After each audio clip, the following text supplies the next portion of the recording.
Hey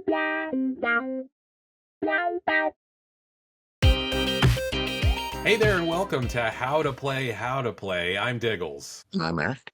And thwip. We're talking about the amazing Spider-Man set today from Magic the Gathering, and this is a great time, in my opinion, to be alive and playing Magic the Gathering as we get comic book heroes in our fun, fantastic gameplay. What are your feels of the new set, Erik? Well, I think all Universes Beyond sets are inherently abhorrent and terrible, but given that we have already lost that battle, this set kind of rules. I've seen a lot of discussion about it on the internet where people have said that it's terrible, all of the cards are boring, nothing does anything interesting.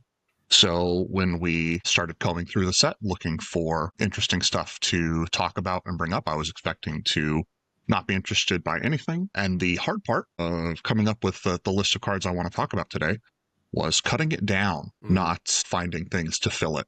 So I'm not sure if there's some residual dislike for Universes Beyond going on or something like that. But there is a bunch of fun stuff here and a bunch of unique stuff here. Right. I think there has been that back and forth, that emotional turmoil that people have. I mean, I'm still a current Final Fantasy fan, and so the Final Fantasy set was great. I was a huge Fallout fan. That was great. I like the junk tokens; those do a thing. We're not going to talk about it today, but it's just like these sets have continued to have something, I think, for a lot of players. And yeah, I'm sorry, corporations and billionaires win. Like for right now, they're going to do things to make money, and we just are on the sidelines. All the complaints, I think, if they were going to do anything about it, would have been happening with like The Walking Dead or with Transformers when some of these things were happening years ago. So obviously they got the feedback and they're just still doing it if people thought they didn't like it.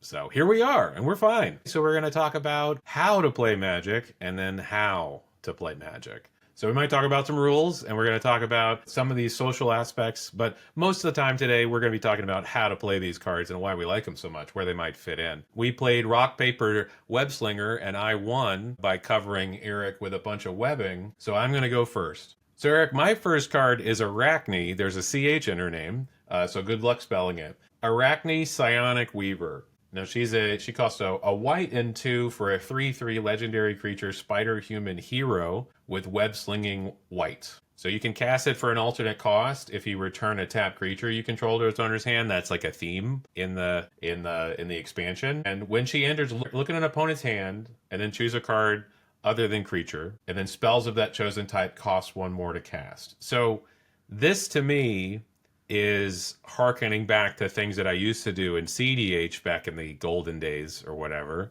with Docksides and Jeweled Lotuses. That it's like, man, if this isn't like an interesting, very versatile stacks card. And I always like to look at these and like see like, is it time for Winota again? Probably not. Probably never. I don't know. But really cool effects, and it can be really interactive socially to the table in a CEDH game. And I'll pass it over to you for telling me how you feel about my first pick. I kind of love this pick. It is certainly one that I thought about. I've next leveled you with a pick I've got upcoming that ties into this, but I think that there's a lot to hook into here.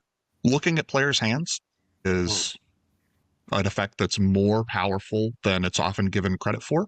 Mm-hmm. I think there are a bunch of CEDH players that have played things like Urza's Glasses. I think that's misguided. I think that those cards don't do enough to justify. But when you tie on additional upside that might be worthwhile, like Arachne naming instants to prevent interaction, and also I get to look at your hand to see if you've got some sort of way of getting around it, like maybe an Otawara or something like that.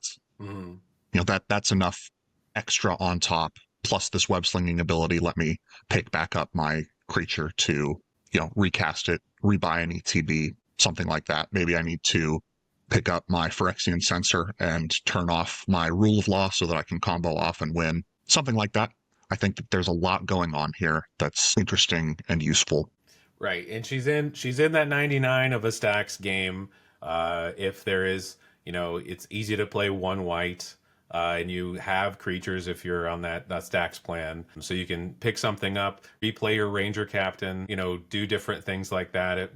And this is definitely not the commander. I'd be surprised. This is not going to show up as a commander. But Arachne, really interesting. You can see all the creatures if it's all creatures in your opponent's hands, and then still name something like artifact. Like there's, I would say, a potential with web slinging if we want to talk about it. I don't know if you had a web slinging card yourself. I could pass it to you, but like being able to tap a Avacyn's Pilgrim, for example, and then cast this card. That is insane. Like the web slinging ability is very versatile and can be I would say my favorite aspect of like the new game mechanics of this set. I think web slinging is definitely interesting. I think we'll get into some additional applications with one of my selections later. But what I'd like to stick with for now is this CEDH idea, because I think there is another card that even more obviously has CEDH applications. As we know, all stacks decks are terrible and awful. You shouldn't play them in CEDH because you're just asking to lose but slower. But something that is often good in CEDH is being proactive. And something that's good when you're being proactive is spells and abilities can't be countered, which is a fun line of text on Spiderpunk. Mm-hmm. Spiderpunk is a red legendary creature, spider human hero. It has Riot, which is this creature enters with your choice of a +1/+1 counter or haste. And that's relevant here because it has 1 toughness. It's a 2/1. It also has other spiders you control have Riot, which for our purposes, who cares? Spells and abilities can't be countered. That is the big one. And damage can't be prevented. Maybe that comes up. Riot being enters with rather than a trigger on entry is kind of nice. A lot of conversations I've had around this card involve misconceptions around Riot being a trigger. So opponents would get a chance to respond to the trigger on the stack before you cast your thing that you didn't want countered. For example, with sort of boogeyman of the format, Orcish Bowmasters. So there's no point at which this has 1 toughness if you choose that +1/+1 counter. So it takes a little bit more than just 1 Orcish Bowmasters trigger to kill this, which is going to end up meaning that this is a little bit harder to interact with than you might think for a 2/1 creature. Right. And then spells and abilities can't be countered on a red legendary creature. This just solves a ton of problems. I'm a big player of Rograk Silas, and in that deck, one of the things we struggle with is additional legends to turn our Mox Amber back on if we need to sacrifice Rograk for a mana effect or something like that. The deck struggles to consistently have red creatures in play that can be sacrificed to Flare of Duplication, which is a great card and a great piece of interaction or combo. And often, when you're trying to win, one of the ways that can not happen is getting a spell or ability countered. And when spells and abilities can't be countered, it's harder to have that happen. And it's everybody's spells. So it's everybody's abilities. Nobody's spells or abilities can be countered when he's on the field. Yeah, that's true. But the deck's no stranger to that kind of thing. The big defense card that the deck plays right now is Defense Grid, which is spells cost 3 more when it's not your turn, and that affects everyone too. Mm-hmm. So, the deck is no stranger to anything like that. There are other applications, though, beyond just CEDH that I think are interesting. I think Spiderpunk is also an interesting commander. If you're very old like I am, there are a couple cards you might be familiar with. Desperate Gambit, which is an instant from Weatherlight. Are you familiar with this one, David? I am familiar with Desperate Gambit. I had a coin flip deck before it was cool, before Krark came around with no thumbs. We just had his thumb. You got me then, yeah. So this is interesting. Desperate Gambit is flip a coin, and if you win, you double the damage dealt by a source you control, and if you lose, you prevent all damage from that source. Well, hey, if you win, double damage. If you lose, Spiderpunk says damage can't be prevented. So tough luck. I'm still doing damage to you. There's also Impulsive Maneuvers, which is a 4 mana enchantment from Odyssey, 2 and 2 red, which is essentially whenever the creature attacks, you Desperate Gambit that creature. And hey, damage can't be prevented, that's pure upside. So fun to be had in coin flipping and maybe some red aggro stuff. And where this comes into play, right? And I love that you've chose. I knew you were going to choose Spider Punk. It was something that was talked about when people play the One Ring, which is from another set of a universe beyond, right? Where they get protection from everything until their following turn when they cast it from their hand. So like with Spider Punk, you can play Spider Punk. Then when he's in play, they can be dealt damage again. They can't be targeted, but they can be dealt damage again, as he says that damage can't be prevented. Sorry, the One Ring. Absolutely. Get them anyway. Yeah. So I like Spider Punk. I'm probably gonna see a lot of Spider Punk. One thing I just don't understand about this, I don't know how he's not mythic. He has literally 4 abilities, and he is cheap. So I don't know if I have the wrong art or something. I feel like he should definitely have been mythic. It's just to me it's too good. It's a very good card. That's what creature cards look like now. Yeah, I guess we're old. All right. So the next card I had was another one that is a mention from me, another legend, and I'm gonna stick with the ladies. I'm gonna have Gwenom Remorseless. So Gwenom Remorseless is a black and 3 for a 4/4 legendary creature, symbiote spider hero. She has Death Touch and Lifelink, and then when she attacks, you have a Bolas' Citadel. I'm not gonna read the rest because that's what it does. Not the sacrifice 10 permanents part, the game winning part. This is on attack. I think people are already playing this a little bit and testing it with like Heartless Summoning, to be Heartless Summoning on 1 or 2, player the next turn. Lots of, I would say, narrow ways to give her haste. But I think she's a fun card. I think it's definitely harder to counter, potentially interact with a creature opposed from a non-creature spell, and Bolas' Citadel is more expensive, and she could be a kind of an earlier bomb in a lot of CEDH decks, and just has like a fun way to build around a mono black deck. So I really wanted to mention this as I'm like interested. I think it's powerful. It's definitely one of these like, hey, what if we just put this game breaking ability on a creature and see what happens? So I think it's really cool, and I love the art, by the way. I love the art. Just Absolutely. so evil and vicious. I'm dubious of the CEDH applications. Mm-hmm. I think the uncounterability, the difficulty of interacting with a creature spell on the stack is somewhat overstated, given that this is an attack trigger. So you have to invest whatever additional resources it requires to either give this haste or protect it for a turn cycle, versus Bolas' Citadel, which is just once it's in play, you get to do the thing. However, it can go in the command zone, and I think that is quite interesting. I think you pair it with something like a Hall of the Bandit Lord, or a Swiftfoot Boots, or a Lightning Greaves, or any number of colorless color identity haste enablers, and you are off to the races. What exactly makes up that deck is going to be an interesting puzzle to solve.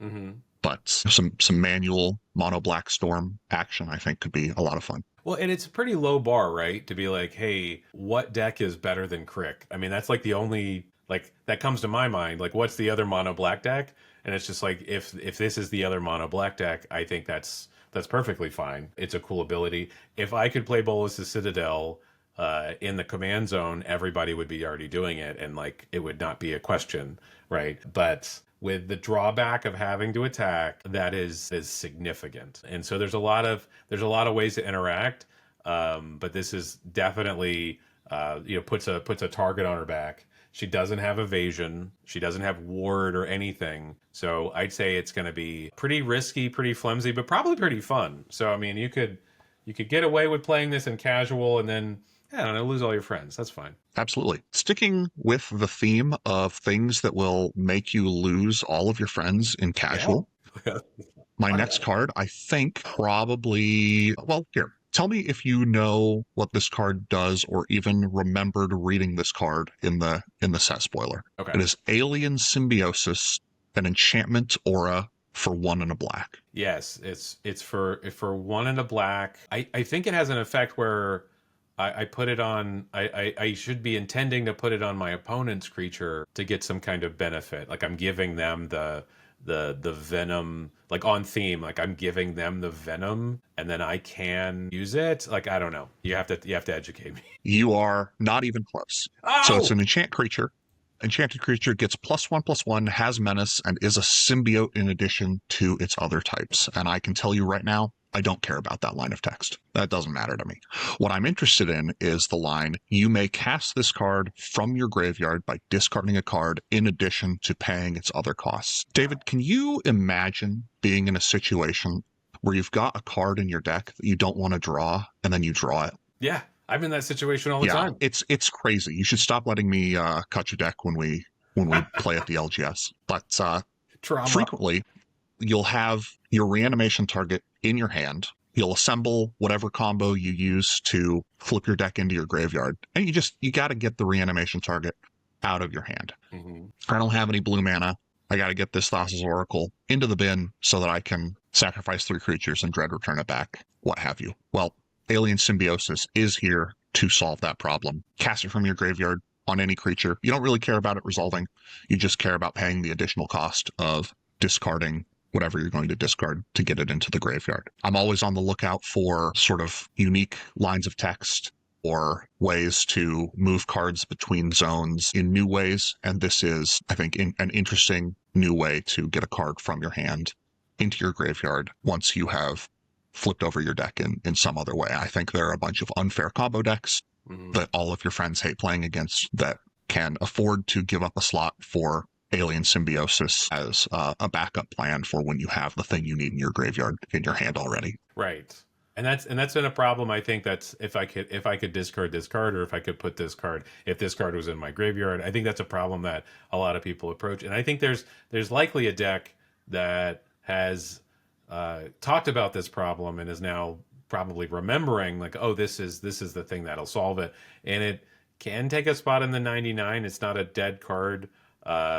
It's especially it's got 1 black pip. You can cast it on a lot of different storm turns, and then it like you said, it moves zones as part of that additional cost. So it's already happened. So it's past that point, and now there's a spell in this deck and a card where I want it, and so here's what my next move is going to be. There are games I would say regularly. It'd be strange to play 3 or 4 CDH games in a row that people don't flip over their decks into their graveyards. So, yeah, I like it. I'm gonna swing us back towards super duper fun casual, or somebody will correct me with a CDH tournament where I lose to this guy. My next card, his name is Jackal, Genius Geneticist. So it is a blue and a green for a 1/1 legendary creature, human scientist villain. Oh, and by the way, yeah, these are not the first villain cards, okay? This is like a new creature type for a lot of people, but not me, because I played Baron von Count. Anyway, Jackal, he's a genius. He has Trample, a 1/1 with Trample. I dig it. I love that. Whenever you cast a creature spell with mana equal to Jackal's power, copy that spell, except the copy isn't legendary. Then put a +1/+1 counter on Jackal. So I gotta be honest, I don't remember Jackal from the comics. But this is for me, just like a fun new ability. It just jives with all the Simic abilities, and being able to do double service, even with legendary creature spells. That's always been a thing that's like kind of bubbling up, where they have changed the legend rule over time, a couple of times, and now they are actively printing cards that like get around if you need to cast more legends, and they make the game more fun and more playable and let you have more things. So I like being able to, adjust his power to play different things. And I feel like I could do an episode on Jackal, and just talk about all these different creatures that I could try to play, but just play all these different, like I have always loved, and like to my heart, spells like Mole Drifter. So you make him a 2/2, evoke a Mole Drifter. It's kind of on curve. if I can give him a counter. So yeah, I guess let's go through it. So like you're playing this in casual, so turn 1 is the graft land tapped, all right? Turn 2 is island, and then Jackal put the graft counter +1/+1 on Jackal. Turn 3 evoke a Muldrifter. I get a copy of Muldrifter that's gonna stay, draw 2 cards, and then my evoked Muldrifter dies. So it's not right because its mana value is 5. You got to get Jackal up to 5 power to Is it copy your mana Muldrifter. value or power? Mana value. Okay. So I go know back because on I almost put everything this I guy on said. my list as well. Still play the graft land and casual for fun. So it's mana value. I maybe should have looked up a couple of cards and like maybe built a deck, but I didn't. So yeah, turn it Well, over to you, Aaron. I'm way ahead of you there because Yeah, I you have a have Jackal deck. looked this up and I have looked at the cards that you probably want to include. And I think the key to Jackal here is X spells because they always have a mana value equal to Jackal's power. And in particular, legendary X spells are going to be the trick. In early turns, your optimal turn 3, when Jackal is 1 power, it's probably going to be a 1-drop into a 2-drop. Llanowar Elves into, I don't know, a Devoted Druid, something like that. That's going to be 2 extra mana dorks, and then you're really off to the races in terms of curving out. And what might you do once you are making a bunch of mana and making your Jackal huge? Yeah, you have 6 mana then, right? Since you our have legends... you have 6 mana because you make 2 Llanowar Elves and 2 Devoted Druids. So you have like... Well, so it's turn 3, you have 3 land drops, you make 4 dorks. Then turn 4, you untap, you play a land. You've got 8 mana. Yeah. And Jackal is on 3, so you can copy a 3 into a 4. So you can really start doing some busted stuff. So I know play a Simic Muldrifter. deck generating a whole bunch of creatures, but yeah, you can. That's when you can get your Muldrifter. And yeah, casting things with higher mana values for less mana is going to be something you want to do. Muldrifter is going to be sweet, but you've also got some options. You've got, for example, the Goose Mother, a green, a blue, and an X, which is a legendary creature. Bird Hydra with flying, and it enters the battlefield with X +1/+1 counters on it. And when the Goose Mother enters the battlefield, you create half X food tokens rounded up, and whenever it attacks, you may sacrifice a food and draw a card. So hey, we are generating some card advantage. We are generating some big flyers. How else can we generate card advantage? We've got Gadwick the Wizened, blue, blue, blue X. He's got some abilities when you cast blue spells. Who cares? The big deal here is when Gadwick the Wizened enters the battlefield, draw X cards. This is sort of what Simic wants to be doing, right? We're turning our creatures into extra ramp. We're turning our creatures into extra card draw. We can get going here. Yeah. We have a commander that can end the game because he's going to just keep getting bigger. When you play, I don't know, when you hear like the slot machine noise, when you cast your creature spell and make a copy. I was thinking of too, I do want to collab on this list if you have a list, because I was like, you said a bird. I was like, I really want to play this traveling chocobo, and I was like, oh no, I don't have bird stuff to copy. Maybe I make Jackal that kind of tribal thing to like trigger birds twice. Anyway, so you did you say you had Jackal on your list as well? I almost included Jackal on my list, okay. but I decided not to. Okay. Instead, I picked a different casual card, although it is one that would be pretty good to cast with a Jackal in play on 4. My next card is Lizard, Connor's Curse. This is a 4 mana, 2 green legendary creature, Lizard villain with trample and Lizard formula. When Lizard Connor's Curse enters, up to 1 other target creature loses all abilities and becomes a green lizard with a base power 4/4, and it's a 5/5. So whatever you're turning into a 4/4 on their side, you can win in a fight unless it's got some +1/+1 counters if you absolutely need to get rid of it. If you've got a creature token hanging out, you can turn it into a 4/4, make it bigger. There are all kinds of applications here, but the big one here is that this is a really annoying piece of removal on a commander. Hey, I hope you're not really excited about the abilities. Does it stay around when he leaves, or does it now permanently become a lizard? No, it sticks around. They don't have to kill Lizard Connor's Curse to get their commander back. They have to kill their commander and recast it, It's or very blink it, true. or something. Yeah, Oh, I like him. Is this going to replace one of the mono green decks you have? Just a commander absolutely card? not. Okay. This is I think a fun one in the 99. I think this is a fun option to have in your to play tutor green creature deck. It's an answer to indestructible creatures. It's an answer to commanders that are cheap but have abilities, which might come up in my list later on. Who knows? It's some long-term removal that is hard to get around. Oh, sure. Think like Imprisoned in the Moon Yeah. style removal. Yeah, it's like the green version, and if you have a synergy, because I have a mono green deck that has like all these things that like it makes a bunch of 5/3s, and so I have decks like Garrick something, where it's like when a creature that's has a large enough power enters, draw a card. So if I already have I play this guy, I draw a card, I remove their thing, and now like I still have 5/3s that can just hit into a 4/4. It doesn't matter. So yeah, gets rid of problem creatures and just makes them a not a mediocre lizard. Well, can I ask you a question on like how to play, Eric? So let's say I do have a commander that has hit you. Let's say you're at 19 damage for my commander, and you play lizard, and you make my commander a lizard with no abilities. If I have a way to attack you with that same commander when you're at 19 commander damage previously, it's still my commander card, right? So if that commander Right. card Yeah. deals you 4 damage, that's over 21. You die from that, right? Correct. Yeah. So But watch out, boys and girls.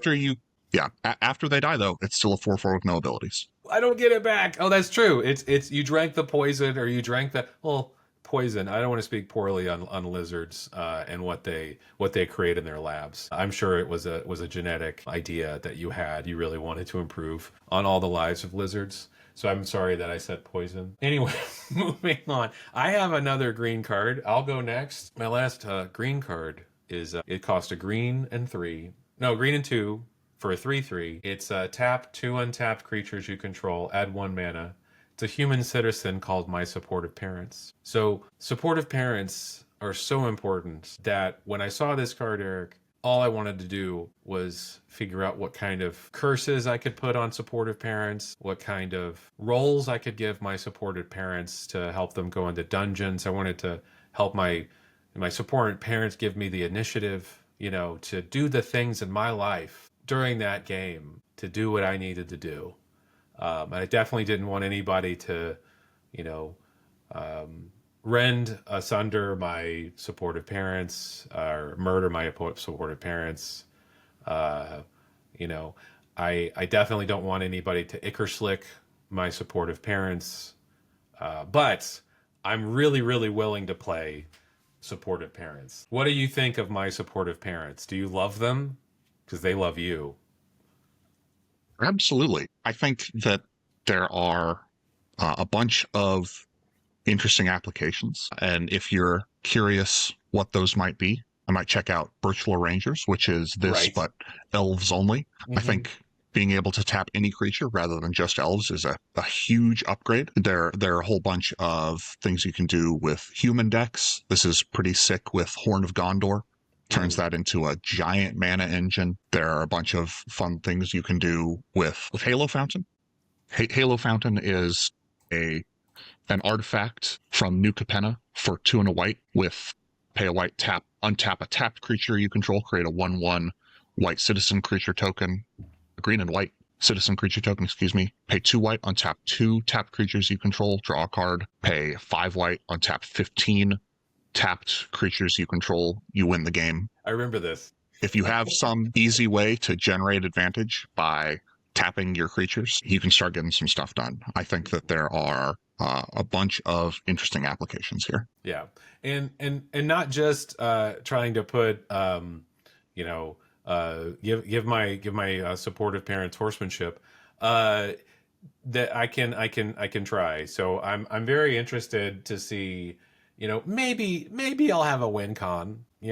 With my secret commander supportive parents deck, but probably it's just going to be trying to put the wackiest sentence available in a local game of Commander about my supportive parents, and just try to guilt trip everybody. That Yeah, there's some incredible bracket one yeah, things to do here. I think so. So yeah, this is gonna be really really fun.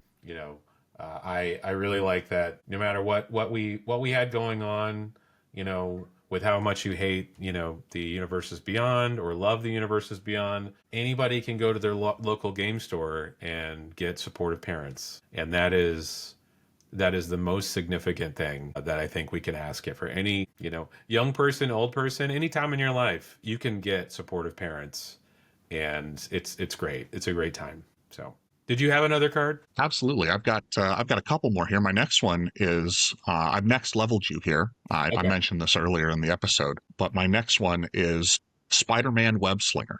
Mm-hmm. This is one of two commanders I'm very excited to build from this set. My next one might be coming up, who knows? I think Arachne is interesting, as you mentioned, Mm-hmm. but there's a bunch of extra text on there that I don't really care about. That's for stacks decks, and as we've said, stacks decks are bad decks that Sure. can only lose slowly. But Spider-Man Webslinger gets rid of all of that extra text you don't need. It's a legendary creature, human hero for 2 and a white. It's a 3/3, and the only line of text on here is that it has got web slinging for a white. And I think that web slinging for a white is much cooler than you might consider initially. It turns support one activation of your supportive parents into the mana to web sling. You can pick up one of the two creatures you tapped. Mm-hmm. If you have some way of making creature tokens whenever you cast or whenever a creature enters, there you go. You're off to the races. If you've got something like a Relic of Legends, just tap your creature once it's web slung in. Because there are two creatures with web slinging for a white, this Arachne is definitely hanging out in the 99. Mm-hmm. But Arachne, Spider-Man Web Slinger, and Relic of Legends is infinite ETBs, infinite casts just by itself. And then you've got just Springleaf Drum to pick up creatures and abuse enter the battlefield effects over and over again. There's just all kinds of cool stuff you can do with blinking that now includes cast triggers. Right. So now I'm thinking like, okay, so web slinging, could you have, now this is wrong because stacks is not a thing, right? So with Relic of Legends and these web slinging cards, you have to have supportive parents, or you don't need supportive parents anymore because you have a relic that you dug up in a graveyard, right? So now with supportive parents gone, this is a white colorless combo for infinite ETBs. Absolutely. Or, you can add some green to the deck for another interesting card from this set that didn't make any of our lists, but might have, which is the Radioactive Spider, which is a green 1/1 reach death touch creature spider for a single green, and for 2 mana you can sacrifice it and search for a spider hero. And both Arachne and Spider-Man Webslinger are spider heroes, so it finds both halves of the combo. So if you are, maybe building a green-white deck that makes use of the supportive parents and the Relic of Legends, you've got a built-in extra tutor to find one of the combo pieces. Hmm. No, I like it. Yeah, and this is that is cool that we had like that throwback to Arachne, because it's like that's I think the whole set is out. There's no other one white, but yeah, we could look into other web slinging things. And two, this is now a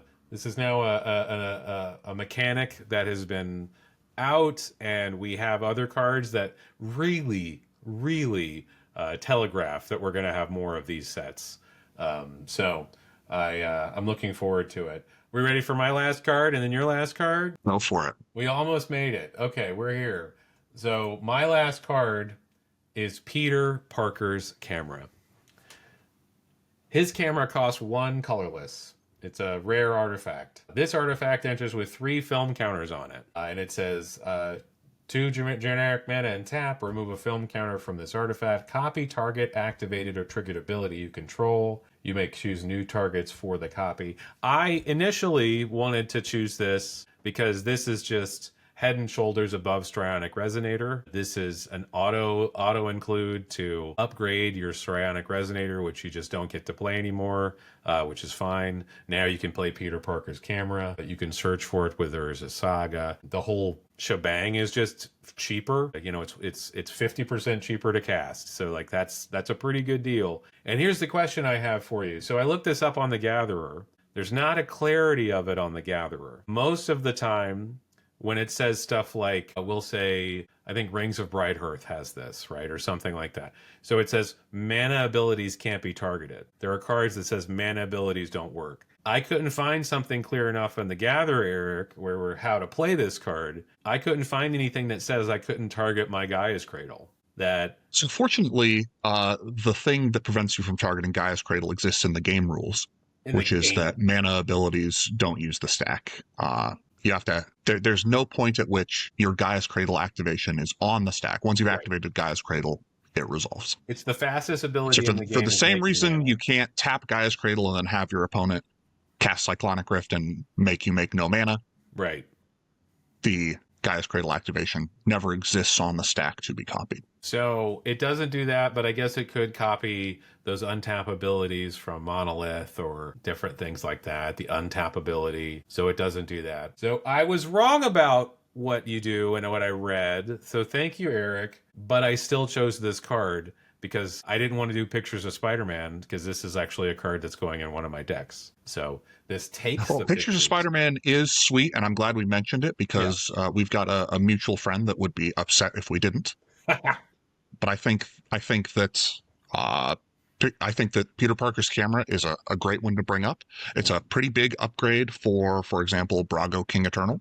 Now you've got a combo piece with Brago that you can find off of Urza Saga, which is a pretty big upgrade there.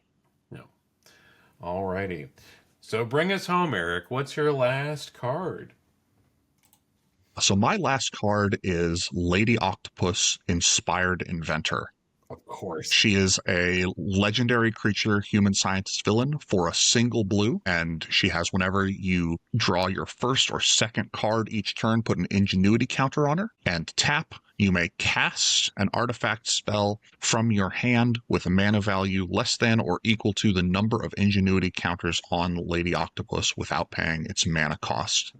And I can hear you asking, David, why would you bring this card up? Isn't she just strictly worse than Joyra, Ageless Innovator, who is a 2/3 for a blue and a red legendary creature, human artificer with tap, put 2 ingenuity counters on Joyra, Ageless Innovator.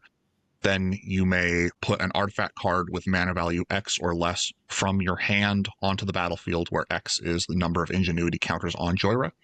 To which I would respond, were you not listening to me when I read you Lady Octopus, Inspired Inventor?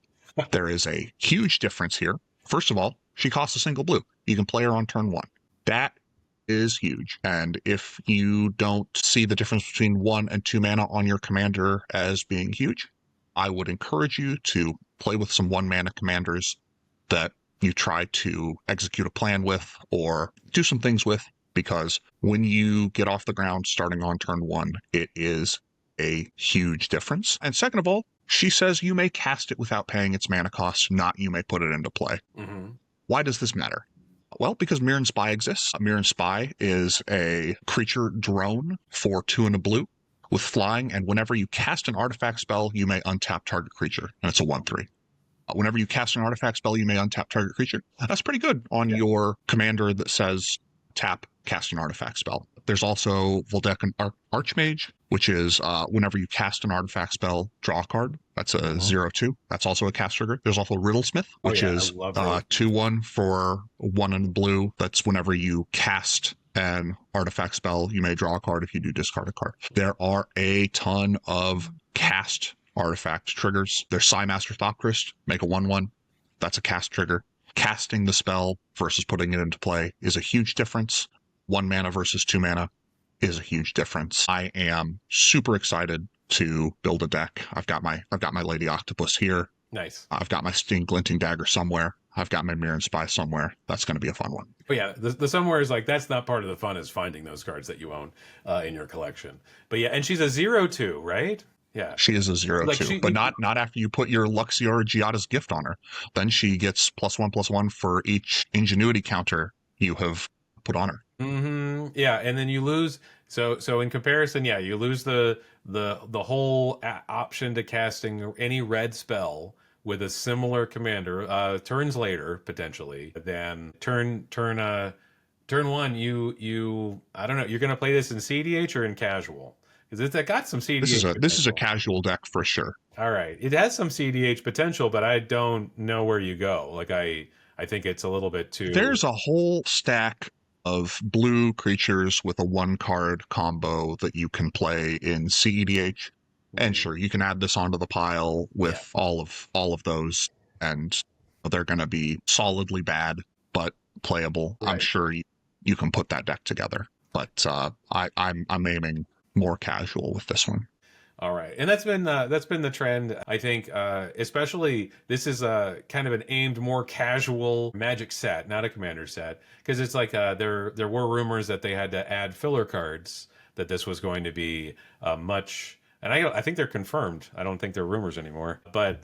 This was supposed to be a smaller set, and then they intended it for it to be smaller, and then they changed it and added some cards, and that's how honorable mention, City Pigeon, I think was added. They said, Okay, City Pigeon is one of the cards that I could have put on this yeah, list. It is interesting for a number of reasons, but one of the most fascinating ones is that the food it creates is a leaves the battlefield trigger rather than a dies trigger.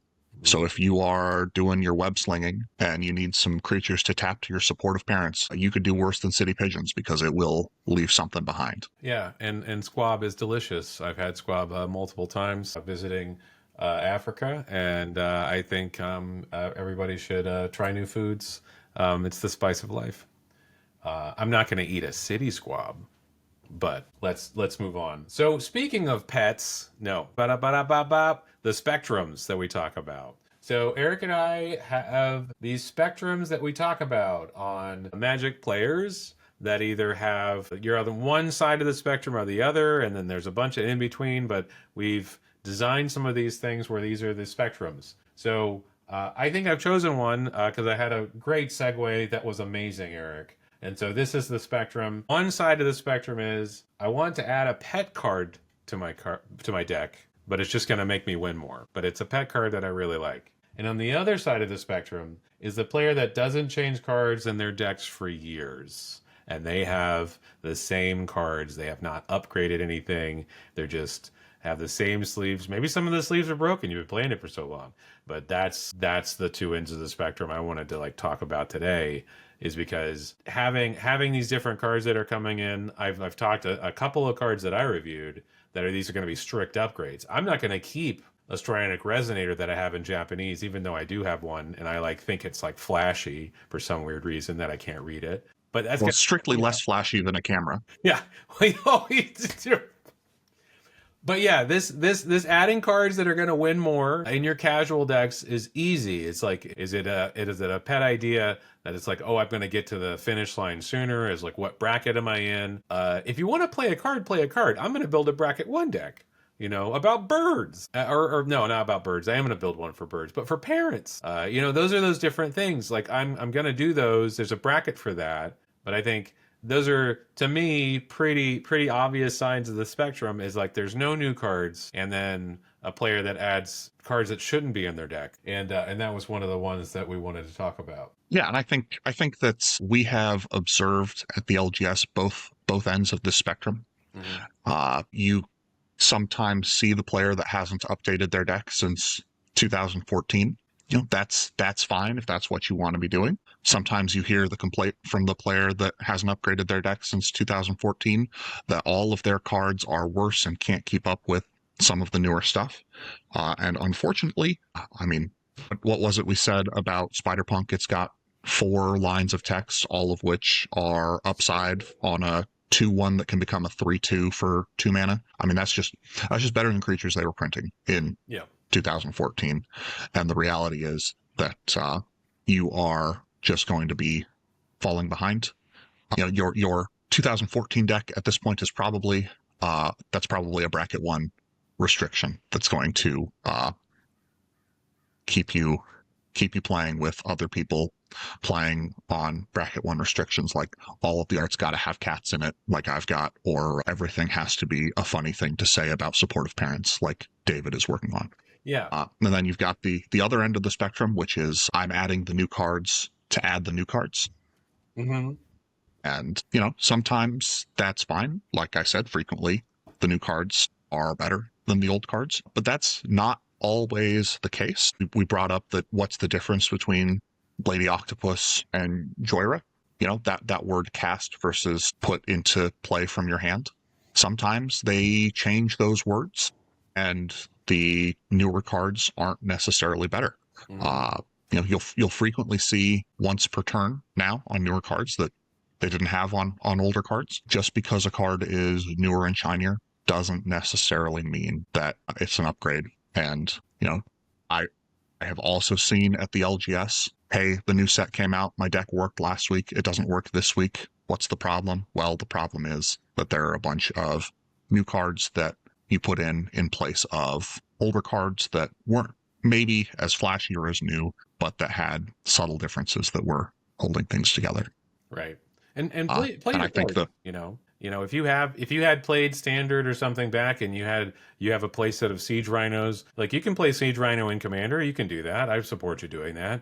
But it's like you have Siege Rhinos because they were popular then, and there's probably a better card that you can be playing in that format. There's probably a better card in that 99, but it's just like you can do it. And then on the other end of the spectrum, you can play cards that you think are really cool. If you can, I don't know if you can see that, but yeah, how it's like bleeding. I have a Dimir Guildgate that's like bleeding because it was inked incorrectly. So I want to play that. And so I'm building a Nine Fingers Keen commander deck. And it's just like, that's not necessarily the pet card or whatever, but I'm going to have win cons in it, and I'm going to be intentional with my choices, but I can build a deck around a pet card if I wanted to, like my parents, and then I can be playing something else. But yeah, this spectrum you see a lot, and I try to be helpful when I find people at the local game shop that I'm like, hey, there's this card that like does this thing, and it literally costs like half as much mana.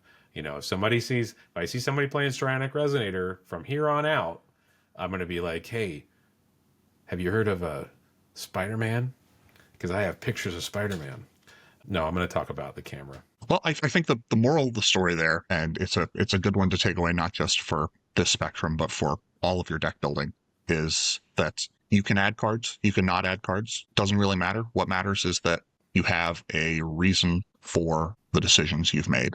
Mm-hmm. Am I adding this card because it's going to improve this deck? Am I keeping this card because I liked it in my standard deck a couple years ago? Both of those are totally fine things to do, but in both cases, you probably, that's probably two different games that want to be played when you sit down at the LGS and have that conversation about what power level you're playing.